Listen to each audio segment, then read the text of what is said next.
The following program is a UWTV classic. From the University of Washington in Seattle, Upon Reflection.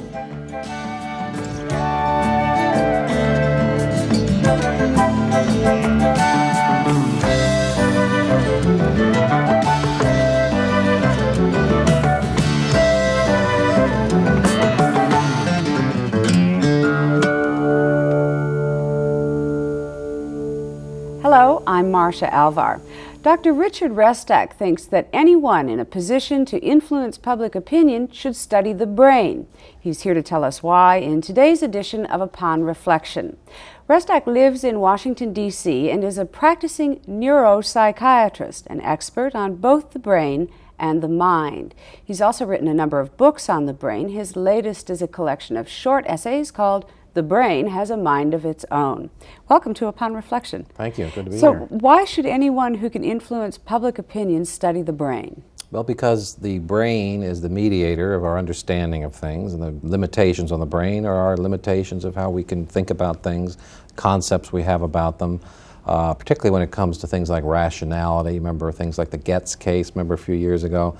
I have an essay in there called The Myth of the Rational Man, meaning that we're not totally rational creatures. I mean, we hope most of the time we are, but there are occasions that we can be so stressed or some overpowered with emotion that we really do not act rationally. So this is one of the reasons. Let's look at a couple of different public opinion influencers, one being politicians. What practically would politicians learn from a study of the brain? What would help them do a better job? Well, of course, I think some of them have an intuitive feeling of body language and reading that, and that, of course, is brain matters, as I call them. Knowing people's ability to absorb information at what rate and amount per time, I think, would be the biggest one. I mean, they just put out so much. You remember Jimmy Carter press conferences, there were so many facts put out, so many, the grain, the cotton, and everything was discussed in all kinds of detail.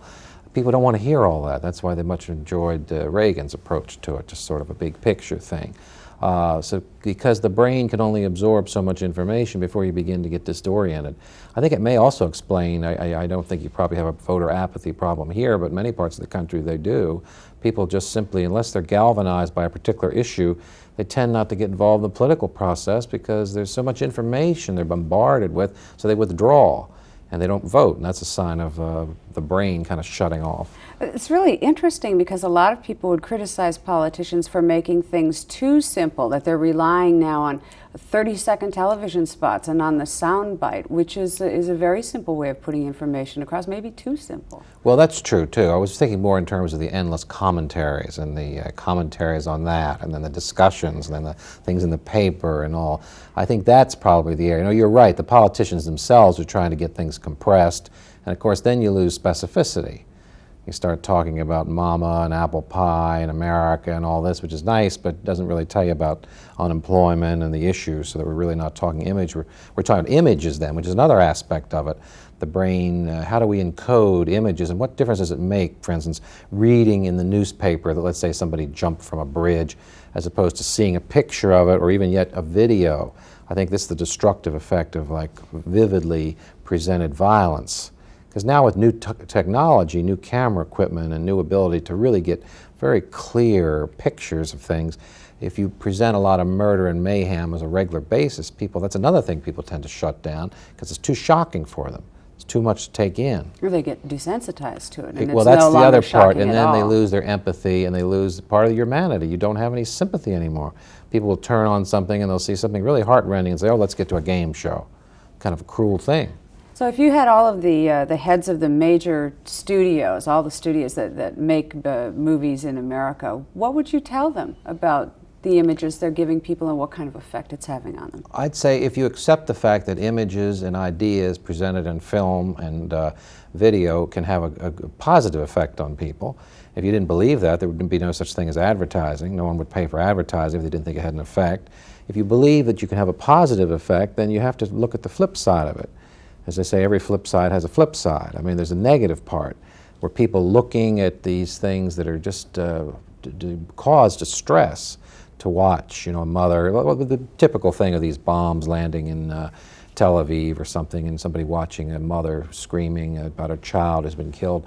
That's a very emotionally disturbing thing. It kind of has I like a piece of napalm up in the brain, as I call it. And to not have that, to think, do we have to present it in this kind of a detail? That's not a censorship issue. You're still reporting the news, but what exactly has to be shown for someone to get a picture of what's going on? One of the things that you talk about in your book is that the brain is not affected simply in terms of the mind and how the mind reacts to that, but that the brain, the physical brain itself, is affected by that kind of violent environment. Well, the brain is affected by everything. As we sit here, I mean, we're altering each other's brains as we discuss in milliseconds, really thousandth of a second.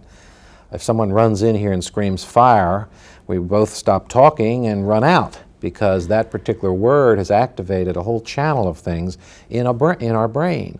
So you can't separate the message from the message encoder or receiver. It's all one unit. You certainly can't separate psychology there from neurology, because as soon as we hear the word and we know what it is, then we react to it. So we have this business where I call the brain is both hardware and software one. You can't divide one from the other. It's integrated into one.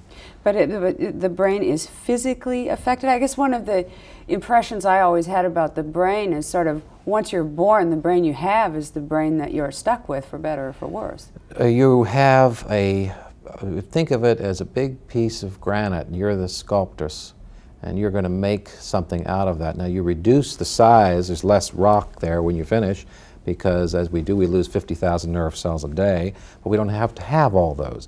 We form the structure of our own brains by our experiences. One of the earliest books in history, the Dhammapada, talks about all that we are as a result of what we've thought and what we've done. So we create ourselves through our thoughts and our emotions, fears and ideas and things like this, and our experiences create a totally unique brain. Remember, as kids, we're always told that no two fingerprints are the same and all this. People going through the FBI building were always told this. Well, that's trivial, who cares? But the brains of two people are totally different. Even people who are twins. Why? Because their experiences are different. Although they may have the same genes, the world is working on those genes and that gene structure differently. So they wind up with totally different brains. So we're like a kind of a pot of chemical soup, and somebody, I guess us, we're always throwing different things into it or taking things out. Totally unique blend, that's right. Never to be duplicated. Now, I was fascinated to read that when you decided that this was the profession you wanted to pursue, you wanted to become a psychiatrist, your father, who had encouraged you to get an education and go into medicine, was not very excited about this. I guess it's an example of both pleasing and not pleasing. He wanted me to be a doctor, but the two things he had no use for at all were psychiatrists and neurologists, because both of them, he said, were in fields which you could do nothing to help anybody. In those days, there weren't the treatments that we have and the drugs and all that. So there was a certain truth to it. And I always thought it kind of ironic that I went halfway and said, yes, I'll be a doctor, but I won't be an obstetrician, which is what he was. I went into psychiatry and then into neurology. What's made the difference between the time your father raised those concerns and today? I mean, what we've learned about the brain and how it's changed the profession? What we've learned about the brain, the development of the major tranquilizers in the 1950s, the development of CAT scans and PET scans and all this high-tech stuff that you can look at the brain. Now we can look at the living brain. The discovery that certain illnesses that formerly were thought to be psychological now are physical and causation. I'm thinking of something like autism, some of the schizophrenias, manic depression. So it shows that this separation that started with Descartes, in which you had the mind here and the brain there, is false. I mean, it's the mind-brain. It's one unity. I remember a psychology professor in college who would get fairly overwrought when people even used the term the mind, and he would, perhaps it's a sign of how long ago I went to college, but he was very concerned that people were talking about a concept that he said didn't even exist. He was a man ahead of his time. I mean, that's a very, exactly. I think of the mind as a term that we use to explain the operations of the brain. Or put differently, there's nothing that you can, no word that you can use that would apply to mind, whether it's memory or learning or anything, emotions, that does not have a brain base to it, mediated through the brain. Doesn't mean you can reduce one to the other, but it means that you can't meaningfully talk about mind unless you're looking at the physiology of what's happening in the brain and the rest of the body. Because the example we gave about yelling the fire, not only does it go into the brain, but it excites, the heart races, the breathing comes fast, your motor system works, you jump up and start running, all this stuff in the response to a mere word. Well, that raises the question, sort of, who's in charge? Who's in charge, right. Is your brain in charge? Are you in charge of the brain? Well, that's another confusing area. Well, that's why I call it the brain has a mind of its own, because there's a famous experiment in which you would be flashing pictures, well, in this case, words, onto a screen, but they're so fast you couldn't read them. So the subject is looking at this very rapid presentation, and then you gradually begin to slow it up until they begin to see the word finally. Now, it's been found if you put in certain, nasty words or obscene words or curse words or whatever may offend somebody, these are the last words that are picked up. I mean, it's like the brain filters this out. So it's almost like the brain is stopping you from perceiving what you may not want to perceive.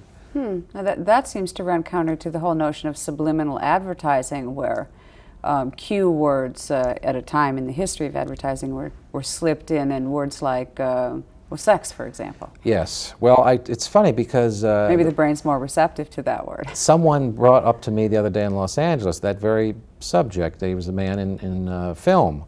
And he said, I've found those studies hard to believe. He said, because even by today's standards of cinematography, he said it'd be very difficult to do that. And he gave me the technical reason about how many reels and so forth. But he said, I don't believe those studies. He said, because I don't think technically they were at a point where they could put that little word in there. But I think if you could do it, I would have no problem with the idea that people watching the movie with a word like get some popcorn or something come in there. But I think it would only touch certain people, those that may have liked popcorn, feel like they didn't to have something, they like to have it. So it would have to be a certain predisposed set that would get it. It wouldn't be just everybody in the place would jump up and suddenly run to get popcorn. It wouldn't have that kind of power, just subtle, suggestive nuances to people who are already kind of nuanced and ready for it. So some of the fears people have about being turned into a nation of zombies through television, you're not as concerned about that? No, it's the same situation as with the violence. I certainly don't think everybody watching murder and mayhem is going to run up and kill their neighbor, but you just only need maybe one out of a couple 100,000. I mean, how many cases do you need before you say that the possibility of this happening negates whatever benefit is coming from showing these things? You mentioned a number of the illnesses which were previously thought to be mental illnesses and now have a physiological basis.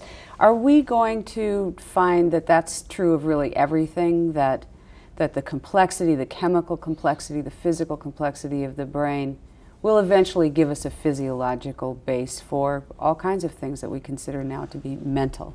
Yeah, I believe there will be, but I don't think it would necessarily be able to bridge the gap because of certain things, what are called category mistakes. Gilbert Ryle, in a famous book in 1949 called The Concept of Mind, he talked about the category mistake. An example would be somebody coming here to the university just to see the university. We might take him into the medical school, into the law school, and the various places. At the end of the day, then the student is sort of confused and says, well, where is the university exactly? And you'd say, well, the university is the compendium of all these people you've met and these schools you've visited. The university isn't something that you can sort of hold in your hand, and it's not physical. So I think this is the mind-brain thing. The mind is that part of the brain's activities. So yes, we'll be able to look at a lot of things that we think now are psychological in physical terms, but there'll still be certain bridges I don't think you're going to be able to gap. There's always going to be mystery, in other words. Well, there's going to be mystery, because even in some of the illnesses now, we know where the gene locus for it is, we know what the abnormal biochemical product is, all this thing. But we still don't know why it makes somebody bite the bottom of their lip off or constantly be scratching themselves to the point of bleeding and all that. We don't know how that gene thing translates into that behavior. What do you still learn from your own psychiatric practice when people come in to see you and talk to you? Besides the research and all of that, what are the human beings that you see teaching you about the brain? They teach you that every physical illness, you've got to figure out when did it come out. Multiple sclerosis is a good example. I mean, patients who have these exacerbations, I mean, if you look into what's happening in their life at the time, stresses of various sorts. Same thing with migraine sufferers. I mean, there's certain things that happen. This was recognized a long time ago. A psychoanalyst wrote a paper called Sunday Morning Headache or something, and the whole business of it was that people got these headaches on Sunday weekend headaches when the stress was over. And that just seems to be the way it works many times with migraines, is when the stress is over that the headache comes on. One of my patients is a well-known attorney, and he'll be in court all week, you know, real kind of hostile interchanges, and everything would give anybody a headache. He does great. But that weekend, doesn't matter if he's won the case or lost the case, he spends the whole weekend in bed with these horrible migraine headaches. It's almost as when the thing is over. So you have to look at the context of these illnesses. They don't just come out of nowhere. They come out of the embeddedness, the structure in which the patient is living. What's fascinating is that so many people seem to share these things at the same time, in sort of the same rhythm. And it seems to contrast what you were saying about every individual being so unique and different. There does seem to be some kind of shared something. Well, there is, because migraine runs in families, runs from one generation to the next. The same stress response will cause an ulcer in somebody else, hypertension in another one, and in a third person it'll lead to even greater success because they thrive on it. We call adrenaline junkies. I mean, people whose whole life seems boring to them unless there's constant stresses and constant things like... Lots of risk-taking. That's right, risk-taking, that's right. We've talked a bit about film. I'm interested in talking some about television and whether science has looked at the physiological impact of this medium, which is really quite new and must have a profound effect on how people think and behave. Well, now you realize that you're talking to anybody under 30 years of age, they can't recall a time when there wasn't television. So soon we'll be at a point where people will not be able to talk about a world in which television didn't exist. I can still remember a time when I was raised in a small town where only people who were fairly well-to-do had televisions. We were the first ones, and people would visit houses and all that because of the novelty of it. What effect will it have? I mean, there's been all kinds of books. There's been books there's even a book called 4 Arguments for the Elimination of Television, which you've probably seen. And there's the plug-in drug. The plug-in drug and things like that. It certainly has changed people's sense of community. The good part of it is people don't just feel like they're living in a 2-block area. They're living sort of in the world. The problem, though, gets back to the information overload. You're looking at starving children in Ethiopia. I mean, what do? You shrug your shoulders and say, well, you know, it's not much we can do about that. And it sort of diminishes you in a little way, so that enhanced looking into people's lives, other places, is expanding our horizons in some ways. But I think emotionally it can be causing problems. You mentioned the information overload. We live in the information age, and if you sit down in a single day and try to analyze all of the different sources of information you've had, it can be pretty bewildering. I mean, how much information can we take? Yeah, how much do you need to know about the weather to figure out whether you're going to take an umbrella to the office or whatever, and yet you turn on these weather reports or look at the weather things in the papers. I mean, it's pretty complicated stuff, you know. And of course, I imagine most people just look at it quickly, but apparently they feel that there's a need to present this depth of information. And that's just one thing. That's just one thing, right? Well, I mean, I guess another one of the things I remember learning about the brain is that its capacity is really infinite, that we use a tiny percentage of our brain's capacity to think and to learn. We don't know exactly how much we do use. I mean, there's 100 billion cells there, and they each connect anywhere from 10 to 30,000 cells. That gives you a number that's just stupendous. It's more than the stars up in the sky. So that you say, well, how many are we using? I don't know. There'd be no way of counting it. We're using enough. We're losing 50,000 a day, and the synapses, which is the connection between them, as I recall, the figure is something like a couple 100,000 synapses per second go. So that's a lot of attrition, and yet we're smarter now than we were years ago. So what sort of an organism? You can't think of any mechanical object that works better with fewer parts, gets better as it loses parts. So that's another reason the brain is unique. You can't just lift the hood of your car and start taking parts out and expect it to run better. If it does, you've got some sort of an odd car. But the brain does. It sort of works better as you have fewer cells. But people who feel like they should really be driving themselves to use more and more and more of their brain, you say in your book that it's not necessarily true, that you don't necessarily work better or live better by using more brain cells. Well, I think the more interests you have and the more interconnected we are in terms of our interests, the more interconnected the brain becomes. So if you're looking at a picture in an art gallery and then someone is there telling you about the music that was going on in that period, and then a little later you're reading a biography of one of the artists or something, all these things begin to link up, and one thing reminds you of the other in this chain. Well, I think you're forming a chain within your brain because these brain cells are then linked up. And that, of course, the thing we know about the brain is that those cells that aren't utilized then tend to diminish. In other words, whatever capacities I may have had to be a concert pianist, which were 0 all throughout my life, are now less than 0 because I've never learned to play music. So those cells have been given over to other things. So that's, once again, where you form and select your own brain. I wonder if we'll ever be able to know that, where you'd sort of like a little sign would go off for you saying, well, you're using 40% now. Right. You ought to push a little bit harder. Push a little harder. Well, the studies on PET scans show that the smarter the person, sometimes the less activity shows up on this PET scan. Now, what is a PET scan? A PET scan shows the metabolic rate going on in the brain. In other words, if I start lifting this table here, the muscles in my arms and shoulders will be working the hardest. Same thing in the brain. If I'm talking, now my left hemisphere is working more than the rest. So if you're giving an intelligence test, it's been found that the more intelligent the person, the less activity seems to be generated in the brain. Or put differently, it's almost as if they don't have to bring in as many nerve cells to do the same thing as somebody who's, and you know, comedians sort of, they do like double takes and things like this, indicate you haven't quite processed it and all this. That's what these things are. They show you that the brain actually of a genius may be running at a low ebb. One of the analogies that's always made with the brain is that, well, it's like a computer. Is it like a computer? It's like a computer, probably closer to a computer than any of the earlier analogies like telephone switchboards and trains and all this kind of thing. But the difference between the brain and a computer is you can't set the hardware out against the software. You can't distinguish it. Because you can't talk about a software program here without the hardware of the brain. And just it's more integrated. Yeah, it's more integrated. You can take a software program and put it into any kind of a computer. You can generate it in pictures, words, diagrams, whatever.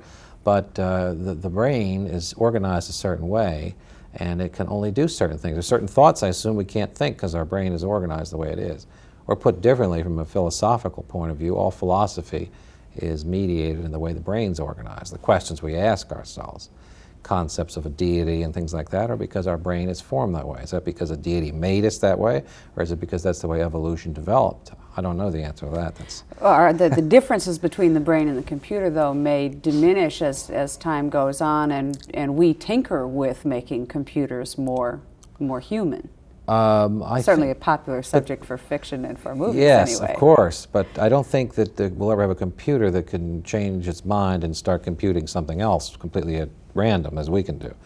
I mean, if you have a computer that you've programmed to follow baseball averages, it's not going to suddenly turn around and start analyzing War and Peace.